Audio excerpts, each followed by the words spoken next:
En la actualidad, Israel enfrenta un lamentable suceso que ha surgido en medio de la actual reforma judicial y el creciente respaldo internacional a los extremistas islámicos antisemitas. Este revelador acontecimiento en Jerusalén ha generado un apasionado debate entre los cristianos, especialmente debido a su relación con el estanque de Siloé, donde Jesús llevó a cabo un conocido milagro de curación.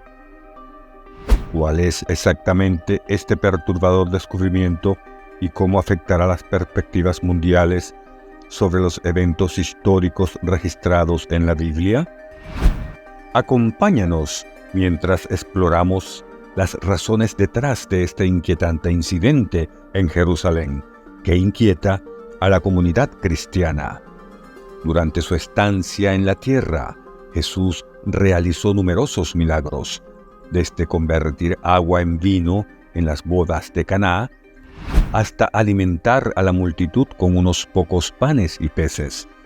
Sin embargo, uno de los milagros que destacó fue el realizado en el estanque de Siloé.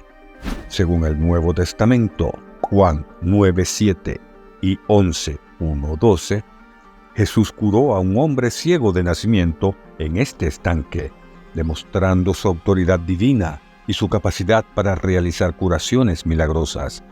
Este milagro tenía un doble propósito: mostrar que Jesús es Dios y tiene el poder de curar, y desafiar la creencia de que la enfermedad y la discapacidad siempre son consecuencia del pecado personal. Curiosamente, durante muchos años, los estudiosos e historiadores han estado intrigados por el misterio que rodea la piscina de Siloé, con dos ubicaciones en disputa que afirmaban ser el verdadero sitio bíblico e histórico. Recientes descubrimientos han revelado finalmente la ubicación real de la piscina, añadiendo a su importancia. Pero eso no es todo. Junto con esta emocionante revelación, ha ocurrido un impactante incidente en Jerusalén, dejando tanto a los cristianos como a las autoridades israelíes en estado de temor. Los detalles de este escalofriante evento están a punto de ser revelados, y es una historia que seguramente dejará a todos sin palabras. Vamos a retroceder en el tiempo hasta el período del Segundo Templo, cuando el estanque de Siloé era el centro de atención en el suburbio de Jerusalén, conocido como Acra, también llamada la Ciudad Baja. Este estanque tenía una posición especial en la historia de Jerusalén, ya que se encontraba en el punto más bajo, aproximadamente a 625 metros sobre el nivel del mar. Para llegar desde allí al monte del templo era necesario ascender unos 115 metros cuesta arriba, cubriendo una distancia de alrededor de 634 metros. Según el Talmud de Jerusalén, los peregrinos iniciaban su peregrinaje anual a Jerusalén en el estanque de Siloé y luego subían al monte del templo para ofrecer sus ofrendas en el patio del templo. Este estanque no era común, desempeñaba un papel crucial en la purificación ritual de los peregrinos antes de visitar el templo. Imaginen este fascinante estanque como una especie de reserva serena, recolectando el agua vital del renombrado manantial de Gihón. Estas aguas preciosas fluían a través de una compleja red de túneles subterráneos, encontrando finalmente su camino hacia la exquisita piscina de Siloé. En el capítulo 9 del libro de Juan en la Biblia, encontramos la historia de Jesús curando a un ciego en esta misma piscina. En el siglo V después de Cristo, la emperatriz bizantina Eudocia deseaba honrar los milagros del Nuevo Testamento y encargó la construcción de una magnífica iglesia que se cree se encuentre en el estanque de Siloé. A lo largo de los siglos, los cristianos consideraron este lugar como sagrado. Sin embargo, la ubicación exacta del estanque mencionado en el relato de Jesús permaneció desconocida hasta junio de 2004. En ese momento, mientras reparaban una tubería de agua en la ciudad de David, de Jerusalén, Eli Chukron y Ronnie Reich hicieron un descubrimiento inesperado. Mientras trabajaban, encontraron 2 antiguos escalones de piedra pertenecientes a un período diferente. Intrigados, continuaron con la excavación y desenterraron una gran piscina que existió en la época de Jesús. Lo que hizo que la piscina fuera aún más notable fueron las impresionantes vistas del pintoresco Valle del Trofrián. La combinación de grandiosidad arquitectónica y vistas cautivadoras convirtieron a la piscina de Siloé en un santuario apreciado y extraordinario en el corazón de la gente. En los tiempos de Jesús, este estanque albergaba un lugar sagrado donde los individuos podían participar en la purificación ritual según la tradición judía. Más allá de proporcionar agua para necesidades básicas, tenía un profundo significado espiritual. Algunos expertos incluso especulan que esta magnífica piscina pudo haber funcionado como un oasis al estilo romano, un lugar donde la gente podía relajarse y experimentar una sensación de alegría. A medida que nos sumergimos en la fascinante narrativa de la Biblia y su pertinencia para nuestras creencias contemporáneas, nos encontramos con interrogantes sin respuesta que nos incitan a una exploración más profunda. Es crucial destacar que mientras los ateos pueden buscar pruebas físicas, los auténticos cristianos, arraigados en su fe, no buscan evidencias concretas para respaldar los eventos milagrosos narrados en la Biblia. Las Escrituras recalcan constantemente a los creyentes que la fe justifica, haciendo hincapié en que la creencia constituye un elemento intrínseco del viaje espiritual. Aunque las pruebas por sí solas no pueden autenticar las Escrituras, el descubrimiento de la piscina de Siloé establece un nexo palpable entre los relatos bíblicos y la fe de los cristianos contemporáneos. Este asombroso descubrimiento se convierte en un testimonio tangible de la presencia divina, un símbolo del poder que emana de la fe. La notable curación del ciego en el estanque de Siloé representa la restauración tanto de la visión física como de la iluminación espiritual.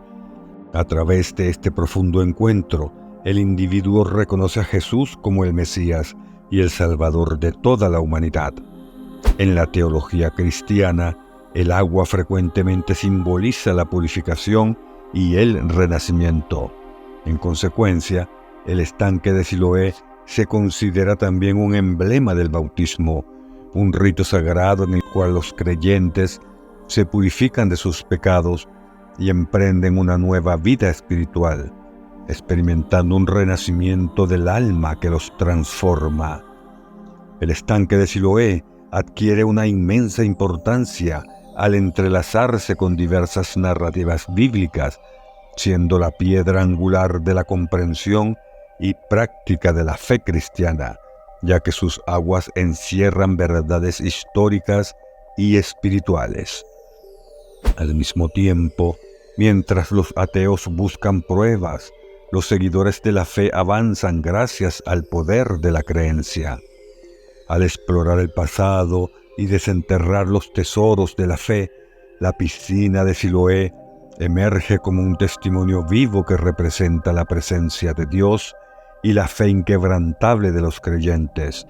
No insta a abrazar los profundos misterios y maravillas de la espiritualidad, reconociendo su poder transformador en nuestras vidas.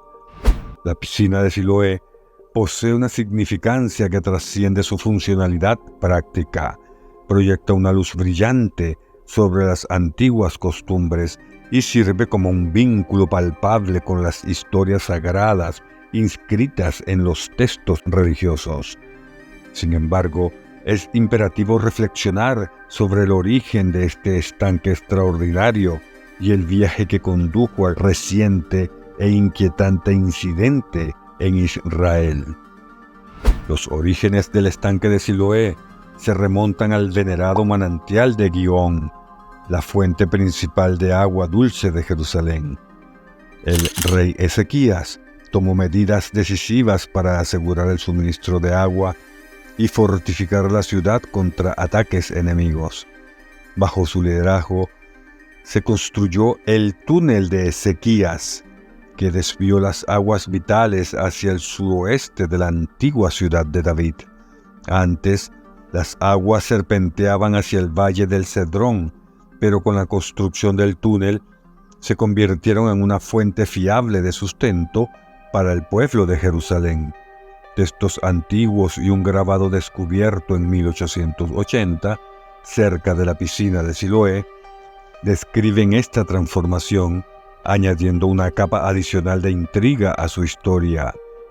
La inscripción hebrea de 6 líneas en el túnel retrata los desafíos enfrentados por los constructores, rindiendo homenaje a la determinación y destreza arquitectónica de aquellos que contribuyeron a esta maravilla. ¿Cómo era el estanque de Siloé en tiempos antiguos? ¿Qué actividades tenían lugar en sus alrededores? Este estanque, oculto en la antigua ciudad de David de Jerusalén, ha cautivado la imaginación durante casi 2 milenios. El velo de misterio que lo rodea se está levantando mientras arqueólogos se embarcan en un meticuloso examen arqueológico, construido como parte del sistema hidráulico de Jerusalén hace unos 2700 años. Durante el siglo VII a.C., el estanque de Siloé está siendo objeto de una minuciosa exploración. Según la leyenda, su creación se atribuye al rey Ezequías, quien reinó sobre el reino de Judá en el siglo VIII a.C. Ante la amenaza asiria, Ezequías buscó la intervención divina mediante la oración. En respuesta, el profeta Isaías le transmitió un mensaje del Todopoderoso: «Ve, lávate en el estanque de Siloé». Así, la piscina se convirtió en un símbolo de purificación y favor divino, un refugio para los creyentes en búsqueda de consuelo y renovación.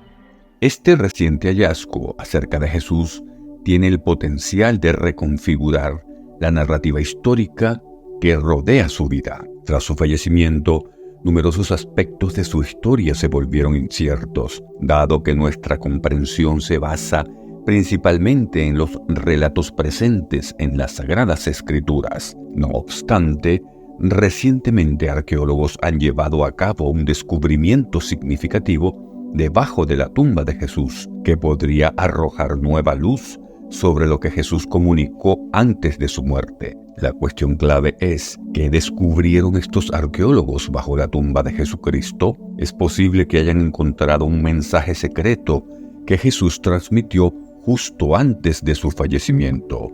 Acompáñanos en un viaje de exploración mientras investigamos por qué las palabras de Jesús antes de su muerte tienen el potencial de dejar a todos asombrados. A lo largo de los tiempos, hemos crecido escuchando relatos y enseñanzas acerca del nacimiento y la vida de Jesucristo. Sin embargo, la atención de creyentes y no creyentes por igual ha estado mayormente centrada en la crucifixión de Jesucristo, un evento crucial narrado en el Nuevo Testamento de la Santa Biblia. No obstante, parece que Jesús compartió mucho más antes de su muerte de lo que se ha transmitido comúnmente, aunque esta información habría permanecido oculta. Afortunadamente, gracias a la labor de arqueólogos e investigadores, hemos logrado obtener un vistazo y descifrar una parte de esta nueva información. Sin embargo, este avance ha suscitado una importante pregunta: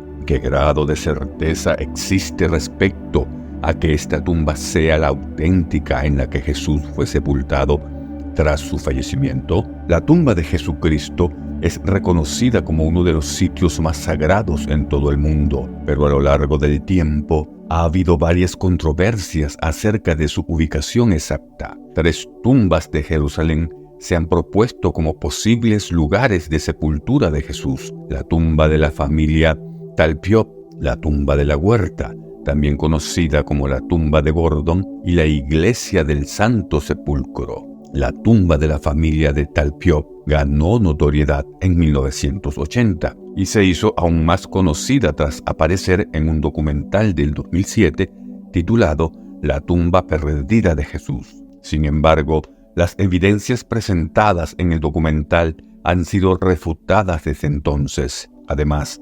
estudiosos argumentaron que una familia humilde de Nazaret no habría tenido una tumba familiar costosa excavada en la roca de Jerusalén. Este argumento es razonable, ya que contrasta con la realidad de la época. El punto más relevante en contra de la tumba de la familia de Talpiot, que fue el argumento principal de los cineastas, fue la presencia de huesos en una caja de piedra con la inscripción Jesús, hijo de José. En la Judea del primer siglo antes de Cristo, el nombre Jesús era bastante común, por lo que varios hombres se llamaban Jesús. Sin embargo, es fundamental destacar que los huesos encontrados en esa caja de piedra no corresponden al Jesús de Nazaret, quien, según la fe cristiana, resucitó de entre los muertos.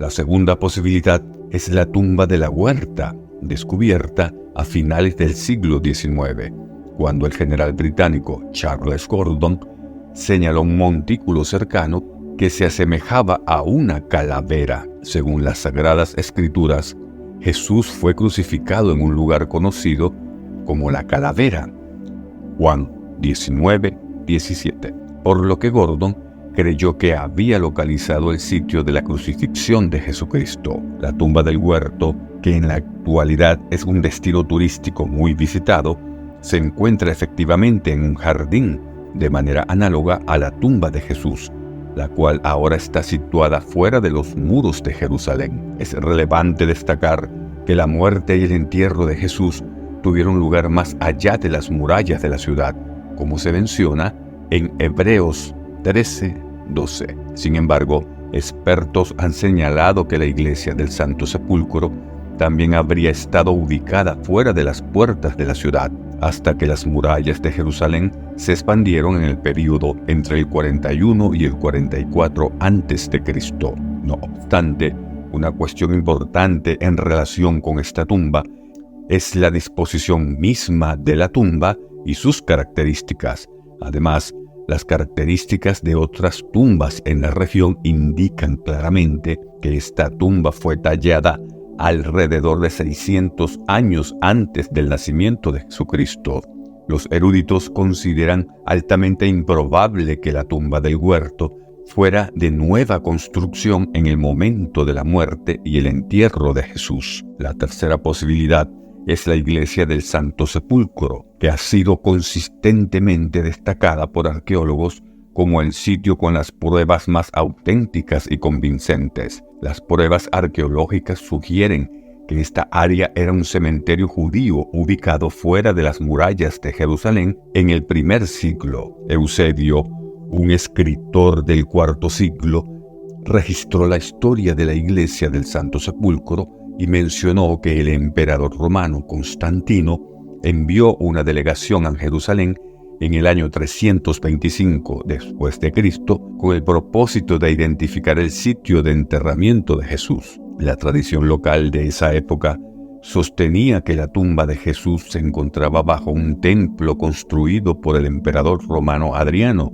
después de la destrucción de Jerusalén por Roma. Cuando se excavó debajo del templo, los romanos encontraron la tumba de inmediato, lo que llevó a Constantino a ordenar la remoción de la parte superior de la cueva para que su interior fuera visible, y posteriormente se construyó un santuario a su alrededor. A lo largo de los años se realizaron varias adiciones a la iglesia del Santo Sepulcro, incluyendo numerosos santuarios basados en leyendas sin base bíblica. Esta área se considera que fue un cementerio judío ubicado fuera de las murallas de Jerusalén en la época de Jesús, según la opinión del antiguo arqueólogo de la ciudad de Jerusalén, Dan Mahat, aunque no podemos estar completamente seguros de que el emplazamiento de la iglesia del Santo Sepulcro sea el lugar del entierro de Jesucristo, no tenemos otro lugar que pueda hacer una afirmación de semejante importancia. No hay una razón sólida para descartar la autenticidad de este sitio. De esta manera, se inició el proceso de reconstrucción y resellado de la tumba. El sepulcro ha sido sellado nuevamente con su capa de mármol original, y es posible que no se vuelva a abrir durante muchos siglos o incluso milenios. La conservación arquitectónica que estamos llevando a cabo tiene como objetivo perdurar indefinidamente. Antes de volver a sellar la tumba, se realizó un exhaustivo registro de la superficie de la roca. El arqueólogo Martin Buber, quien publicó un estudio fundamental sobre la historia de la tumba en 1999, cree que la única forma de realmente comprender por qué la gente cree que esta tumba es la que los evangélicos afirman que albergó el cuerpo de Jesús es examinado minuciosamente los datos obtenidos cuando el sepulcro y las paredes de la cueva estuvieron al descubierto antes de su resellado y reconstrucción. Los arqueólogos y científicos buscaron rastros de evidencia relacionados con el entierro o cualquier señal que arrojara más luz sobre el asunto. Es crucial inspeccionar detenidamente la superficie de la roca en busca de grafitis u otras marcas. Sin embargo, Buber señala que, a diferencia de otras tumbas en la zona que presentan numerosas cruces e inscripciones pintadas en la superficie de la roca, no se han encontrado indicios similares en esta tumba en particular. La pregunta acerca de los grafitis es de gran importancia. Sabemos que existen al menos otras 6 tumbas excavadas en la roca bajo diferentes partes de la iglesia. Entonces, ¿por qué el obispo Eusebio identificó específicamente esta tumba como la tumba de Cristo? No lo explicó en sus escritos y en la actualidad no tenemos una respuesta definitiva. Sin embargo, es posible que existan pruebas que respalden su afirmación si se realizara una investigación más exhaustiva. No obstante, lo que no sabemos con certeza es si las pruebas que podrían confirmar la autenticidad de la tumba aún existen, ya que si no hubiera una tumba de Cristo, surge la interrogante de por qué existe un bloque de mármol de 2 por 2 pies, conocido como la inscripción de Nazaret. Este bloque de mármol está relacionado con un arqueólogo y conservador de museos de origen alemán, que siendo soltero durante toda su vida, invirtió gran parte de sus recursos y esfuerzos en una extensa colección de artefactos, muchos de los cuales desaparecieron en 2004. Dentro de un amplio conjunto de objetos antiguos que descubrió, un bloque de mármol de 2 pies por 2 pies, conocido como la inscripción de Nazaret. Las 22 líneas grabadas en esta losa de mármol contenían un edicto emitido por el César que prohibía la perturbación de tumbas y exigía que quienes robaran cadáveres serían acusados de un delito capital, el robo de tumbas. Podríamos considerar que esto representó una innovación significativa en el contexto del derecho romano. Sin embargo, surgía la interrogante de dónde procedía exactamente esta inscripción en mármol, ya que su propietario, el enigmático Froner, nunca la mostró a nadie durante 50 años. Mantuvo en secreto la losa en su apartamento de París, incluso después de su fallecimiento. Lo único que se sabía de la historia de esta losa era una nota en el inventario de Froner que indicaba que había sido enviada desde Nazaret en 1878. La referencia a Tierra Santa era intrigante y los estudiosos se preguntaban si esta inscripción podría ser una respuesta al misterio del cuerpo desaparecido más famoso, la ausencia en la tumba de Jesús. Si resultara que esta inscripción estuviera relacionada con ese evento, podría representar la prueba física más antigua de la influencia del cristianismo, vista a través de la respuesta firme del poder imperial romano.